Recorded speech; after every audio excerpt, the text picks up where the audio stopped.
हमने सबसे पहले स्टार्ट किया था माइस्थीनिया ग्रेविस। माइस्थीनिया ग्रेविस क्या है? न्यूरोमस्कुलर डिसऑर्डर है जो कॉज क्या करता है, वीकनेस कॉज करता है स्केलेटन मसल्स के अंदर, और जिसकी वजह से क्या होता है, बॉडी की मूवमेंट जो है वो स्टॉप हो जाती है, इनहिबिट हो जाती है या आउट ऑफ कंट्रोल रहती है। ये करता क्या है, ये कम्युनिकेशन जो गैप है बिटवीन सेल्स और नर्व्स वो गैप करता है, यानी कि इम्पेयरमेंट हो जाती है कम्युनिकेशन की। और इस इम्पेयरमेंट की वजह से क्या हो जाता है कि जो मसल्स कंट्रैक्टिलिटी है वो डिस्टर्ब हो जाती है। तो माइस्थीनिया ग्रेविस सिंपल हम ये कहेंगे कि ये न्यूरोमस्कुलर डिसऑर्डर है जो क्या करता है, वीकनेस कॉज करता है आपके स्केलेटल मसल्स और आपकी बॉडी के मसल्स में, स्केलेटल मसल्स और मस्कुलर सिस्टम के अंदर।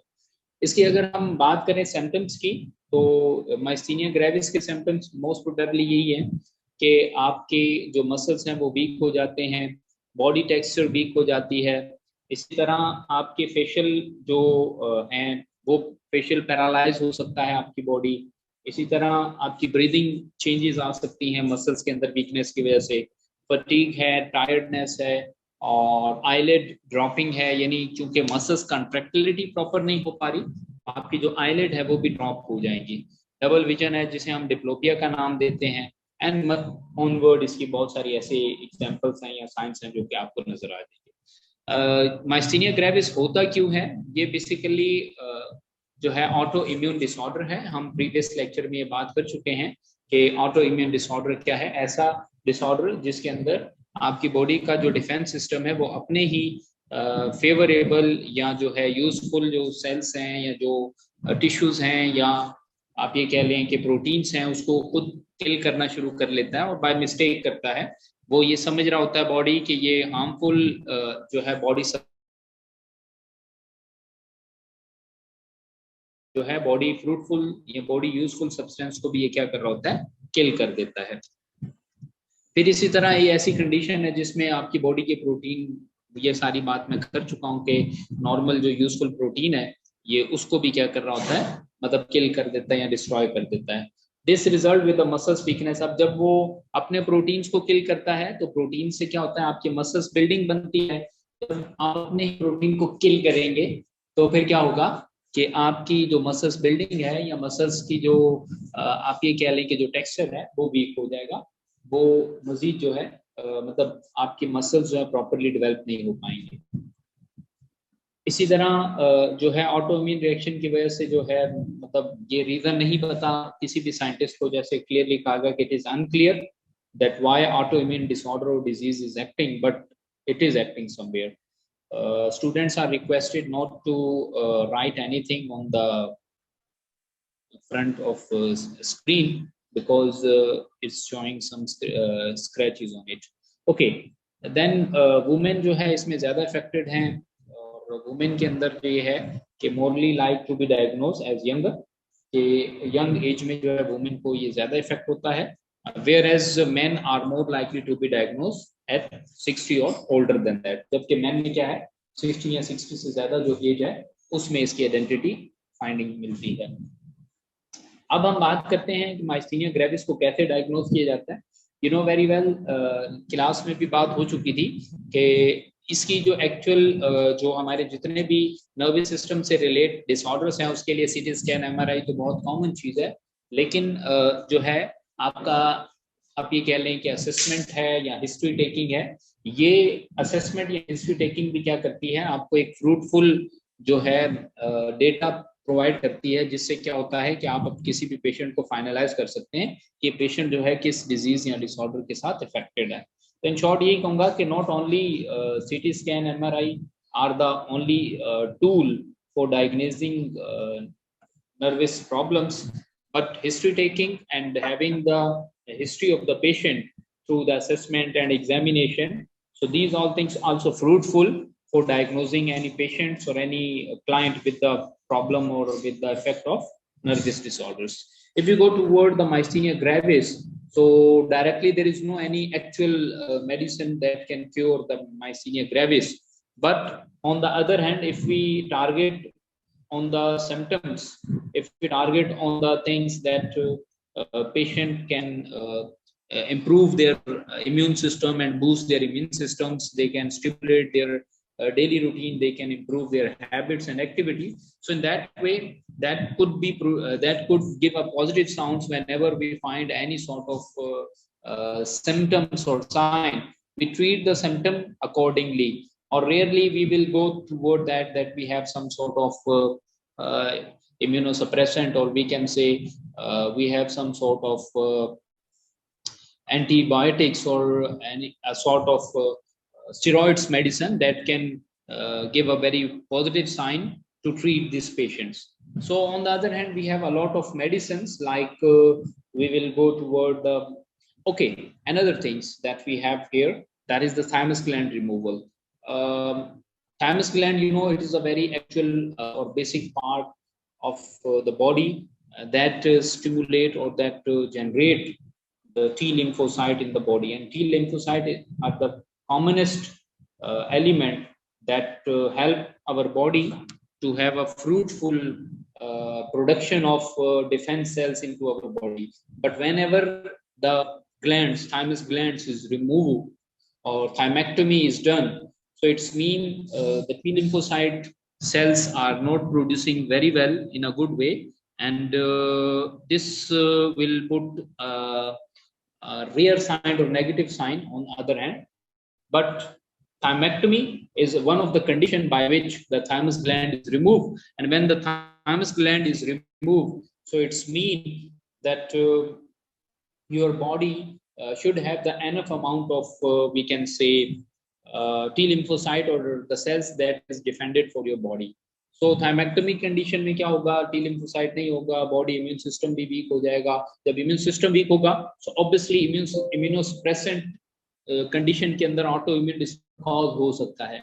और ये थायमस को यहाँ पर डिस्कस या रीजन ये है कि थायमस की वजह से देखा गया है कि बहुत से ऐसे पेशेंट, जिन पेशेंट्स के अंदर थायमस ग्लैंड की रिमूवल हो चुकी, तो ऑटो इम्यून डिसऑर्डर के अंदर वो कन्वर्ट हो जाते हैं. तो फिर ऑटो इम्यून डिसऑर्डर के अंदर one of the disorder is that myasthenia gravis that we read few couples minutes ago. Okay, then plasma exchange. अब जाहिर सी बात है, whenever we exchange the plasma, so we don't know that in the plasma that we are having from the any other body, it is useful for the body or not. So in that, it also have an that produce a harmful effect in bodies. So whenever the plasma is transported from the external environment toward the body, so really take time to identify or recognize the plasma. Is it a fruitful or harmful? If the body thinks that it is fruitful, then it will not kill. If it is fruitful but body thinks it's harmful, then obviously it will kill, and when it kill, it will create a scenario of the autoimmune disorder. Then autoimmune disorder lead a sort of disease like myasthenia gravis. And we go toward the immune IgG.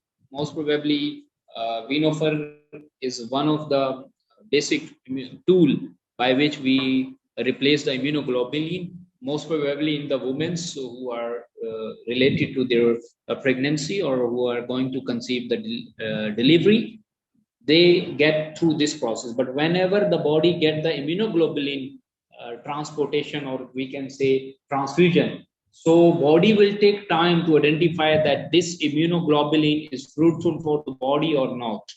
So if it identify in short time, so it's mean within short time, if identify it is fruitful, so it will utilize into their activities. But if it is useful, but the body receptor don't identify it, it is a fruitful, it will kill their own immunoglobulin. When it kill their own immunoglobulin, it's mean it is doing a disorder or acting as an autoimmune disorder. So that will lead a lot of things. One of them is the myasthenia gravis. Then we have a lot of other things that we can discuss, especially in the field of myasthenia gravis, that whenever we have the sedentary lifestyle, okay, हमारा जब sedentary lifestyle होता है, यानी ऐसा lifestyle जो कि हम lazy environment कह लें, या ऐसा lifestyle जिसमें हम used to रहें, activity exercise जिसमें कम करें, तो जब हमारी body की activity और exercise कम होगी, तो हमारी बॉडी के अंदर जो भी मसल्स ग्रोथ है, डेवलपमेंट है, वो भी वीक होती जाएगी. अब जब हमारी बॉडी के अंदर वीक हो रही है मसल्स वगैरह, तो हमने न्यूरोट्रांसमीटर्स की बात की थी कि ऑटो इम्यून डिसऑर्डर में न्यूरोट्रांसमीटर माइसीनिया ग्रेविस के जरिए से लीड होता है, और वो न्यूरोट्रांसमीटर करते क्या है कि मैसेज को कन्वे करते हैं from one place to another place. तो अब जब आपकी एक्टिविटी सीडेंट्री होगी, यानी आप जो है वीकनेस आपकी मसल्स में आती जाएगी due to lack of activity, तो फिर क्या होगा कि आपकी ट्रांसपोर्टेशन ऑफ जो एक्टिविटी है या न्यूरो ट्रांसमीटर्स जो है वो भी ट्रांसपोर्ट नहीं हो पाएंगे। जब वो ट्रांसपोर्ट नहीं हो पाएंगे तो ऑब्वियसली आपकी बॉडी क्या करेगी, सिडेट होती जाएगी, यानी मसल्स वीक होते जाएंगे, रिलैक्स होते जाएंगे, और वही वीकनेस और रिलैक्सेशन क्या कॉज कर सकती है, any disorder that can cause the weakness toward your muscles.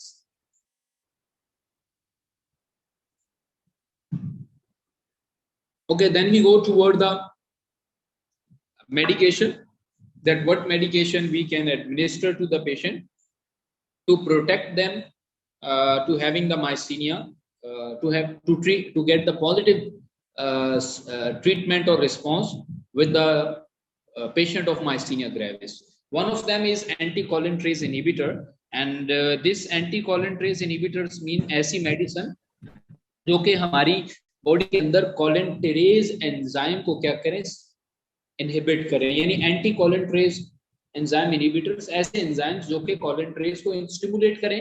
अब कोलिनटेरेज स्टिमुलेट होगा तो कोलिनटेरेज स्टिमुलेशन के अंदर क्या होता है, बेसिकली वो स्टिमुलेट करते हैं एसिटाइल कोलिन की डीजनरेशन को, यानी डीजनरेशन अगर हो रही हो तो वो एसिटाइल कोलिन की डीजनरेशन को स्टिमुलेट करते हैं। जब एसिटाइल कोलिन स्टिमुलेट होगा, उसकी डीजनरेशन जो है वो स्टॉप हो जाएगी। तो एसिटाइल कोलिन क्या है, it is a one of the receptor, it is a one of the neurotransmitter. ये एक ऐसा न्यूरोट्रांसमीटर है जो करता क्या है, बेसिकली न्यूरोट्रांसमीटर का काम करता है, यानी आपकी बॉडी के अंदर कंडक्शन का काम करता है, यानी एक मैसेज को जो है दूसरे एरिया में और एक एरिया से दूसरे एरिया में उसको ट्रांसपोर्टेशन का काम करता है।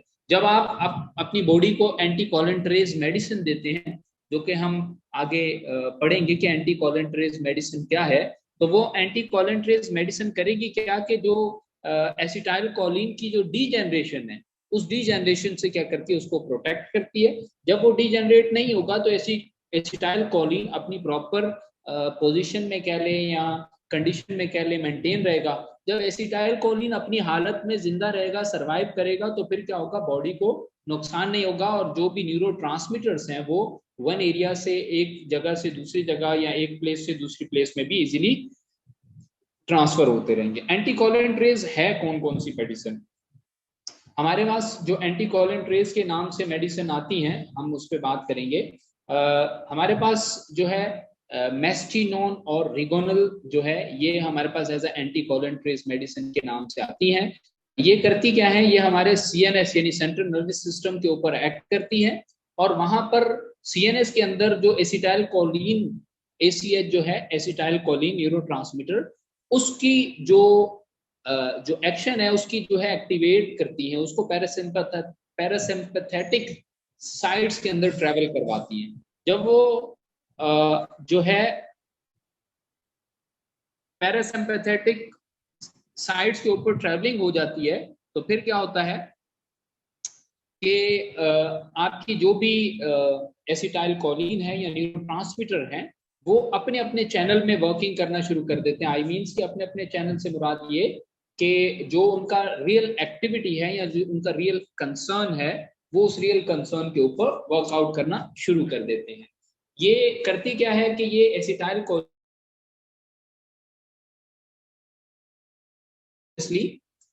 एसिटाइल कोलिन की स्टिमुलेशन से ही आपकी बॉडी के अंदर न्यूरोट्रांसमीटर एक्टिवेट होंगे, नॉर्मल होंगे, और यही कंसर्न करेंगे। The students who have switch on their cameras, kindly switch off your cameras, so the rest of the students will not get distracted from that.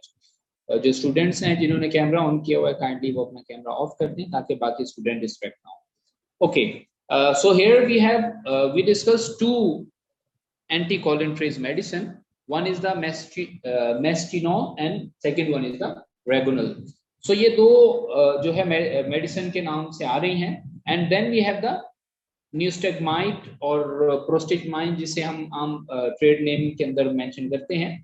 ये करती क्या है बेसिकली, एनएमजे जो है यानी न्यूरोमस्कुलर जो ज्वाइंट है, न्यूरोमस्कुलर ज्वाइंट को जो है ये न्यूरोमस्कुलर जंक्शन के अंदर, सॉरी, ये अपने एसिटाइल कोलिन को जो है बूस्ट करता है, यानी उसको एक्टिवेट करता है। जब न्यूरोमस्कुलर जंक्शन के अंदर एसिटाइल कोलिन बूस्ट हो जाता है, देन क्या करता है कि ये न्यूरोट्रांसमीटर अपने जितने भी चैनल्स उसको ट्रांसमिट कर सकता है।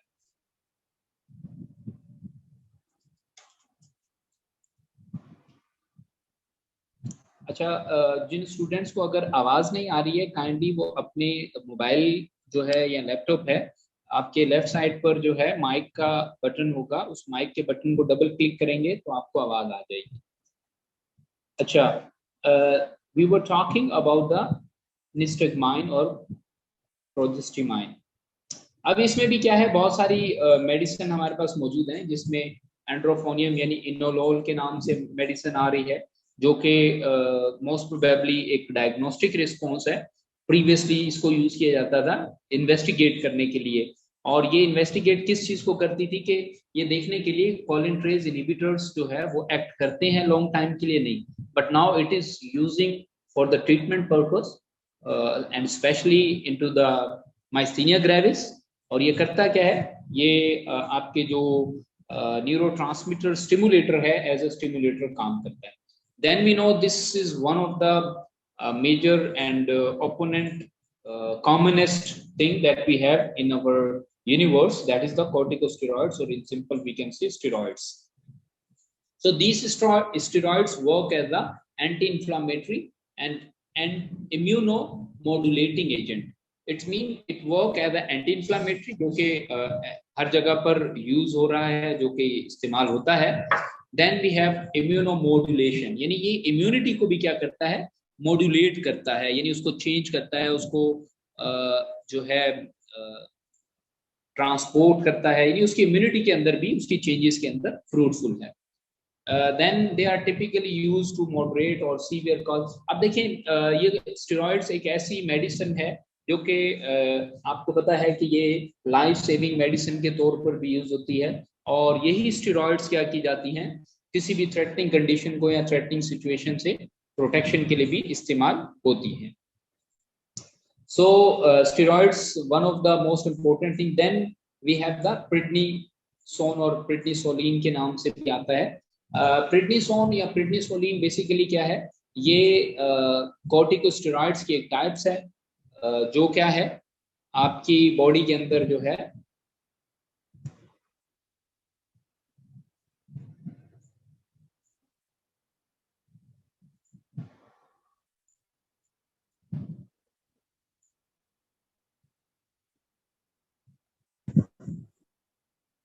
स्टूडेंट्स, अगर आपको स्क्रीन नजर नहीं आ रही है तो आप you can raise your hands और you can share anything, but I thinks everyone have seen the screen. Chat में आप लाजमी मुझसे इन टच रहें, जैसे कि कुछ स्टूडेंट्स को आवाज क्लियर नहीं आ रही है, यासिर हो गया, तो आप लोग अगर कोई भी कंसर्न है, you can directly indirectly stay in chat and turn off your camera, please, it's a kind request to all of you to turn off your cameras। Exactly Deltacortril के नाम से भी आती है ये। आप यूज करते हैं अपनी डेली उसमें, और ये एज अ कॉर्टिसोल या कॉर्टिकोस्टेरॉइड्स यूज की जाती है, और कुछ एक्सपर्ट का ये कहना है कि ये लॉन्ग टर्म तक चलती रहती है और इसको जितना भी लॉन्ग टर्म चला सकना चाहिए। प्रिडनिसोन का जो है इफेक्टिवनेस जो है वो डिक्रीज हुआ है, सिवियरिटी ऑफ माइस्थीनिया एग्जर्बेशन का अगर मतलब लिया जाए तो कोई भी चीज जो किसी भी चीज को कॉज कर सकती हो या लीड कर सकती हो, उसको हम नाम देते हैं exacerbation. Mister Yasir, I am requesting you kindly turn off your camera please, camera अपना टर्न ऑफ कर दें। ओके, तो इसका क्या है, ये एक्ट है शॉर्ट टाइम के लिए, ये क्या करता है, अपना एक्ट जो है प्रोलॉन्ग नहीं प्रोसीड कर सकता। So I am talking about prednisone.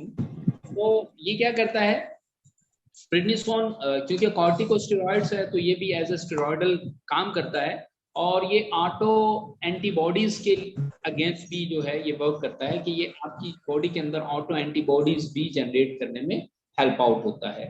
Then we go toward the next slide that is related to methyl prednisolone. ये हमारे पास सोलोमिड्रोल के नाम से आता है, मीथाप्रेड के नाम से आता है। सोलोमिड्रोल बहुत कॉमन हम यूज करते हैं, जो कि हमारे बहुत ज्यादा इस्तेमाल होता है सोलोमिड्रोल के नाम से। तो सोलोमिड्रोल जो है वो हमारे यूटिलाइज होता है। सोलो आपने सुना भी होगा, सोलोड्रम के नाम से भी आता है और सोलोमिड्रोल के नाम से भी आता है।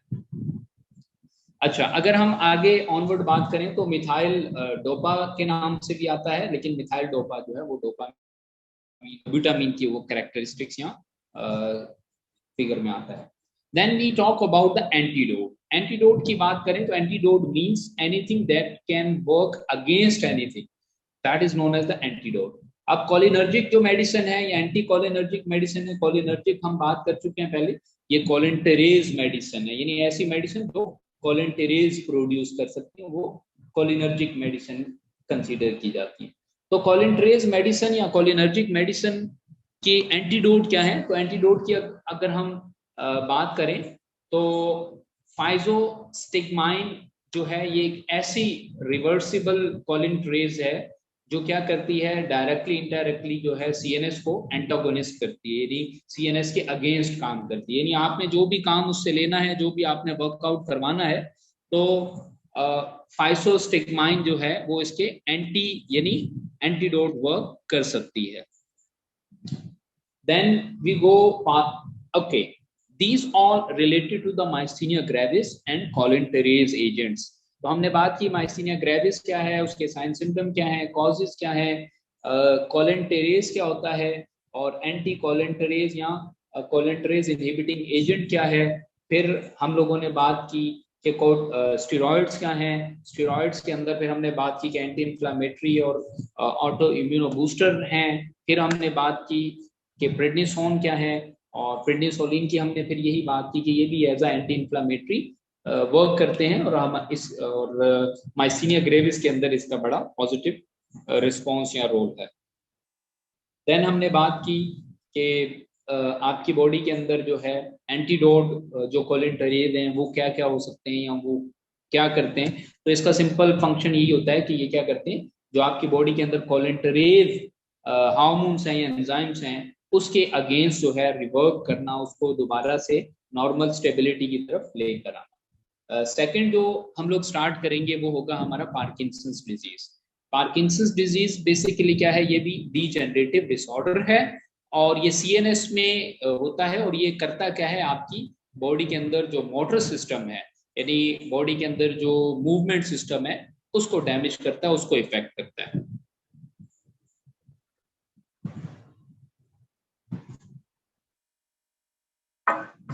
Most cases involve people over the age of 65। ज्यादातर पेशेंट जो है 65 ईयर से ज्यादा हों तो वो इफेक्ट होते हैं, और इंसिडेंस जो है 1 to 10 है, यानी 100 में से एक बंदा जो है वो पार्किंसन डिजीज से इफेक्टेड है। Then we go toward the causes or etiology। So as we know, in last class I did one thing, I tried to tell you what do you mean by the idiopathic। तो यहाँ पर Parkinson's disease क्या है, idiopathic है। It mean कि इसका जो आप ये कह लें कि रीजन है, जो इसका कॉज है वो अननोन है, मतलब आप इसके कॉज को, इसके रीजन को यू हैव नो आइडिया कि what is the cause and what is the reason. इस क्लास के एंड होने में 5 मिनट्स रहते हैं, तो मैं यही चाहूँगा कि मैं इस क्लास को यहीं पर ही रिकॉर्डिंग को मैं पॉज करता हूँ,